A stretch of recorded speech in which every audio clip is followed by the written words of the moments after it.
ISKCON কি ধরনের সংগঠন, কি কাজ করে তারা?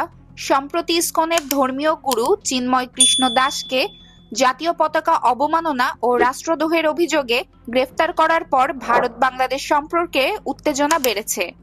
এই ঘটনা দুই দেশের মধ্যে রাজনৈতিক অস্থিরতা তৈরি করেছে। ইসকন অর্থাৎ ইন্টারন্যাশনাল সোসাইটি ফর কৃষ্ণা কনসার্নেস একটি ধর্মীয় ও আধ্যাত্মিক সংগঠন যা মূলত ভক্তি, আধ্যাত্মিক চর্চা এবং দাতব্য কার্যক্রম পরিচালনা করে। এর প্রধান কাজের মধ্যে রয়েছে মন্দির নির্মাণ, ধর্মীয় শিক্ষা প্রদান, যোগব্যায়াম এবং সামাজিক সেবা। যদিও ইসকনের কার্যক্রম ভারতে ব্যাপকভাবে ছড়িয়ে রয়েছে, এর সূচনা হয়েছিল 1966 সালের যুক্তরাষ্ট্রের নিউ ইয়র্কে, যিনি খ্রিস্টান চার্চে পড়াশোনা করেছিলেন।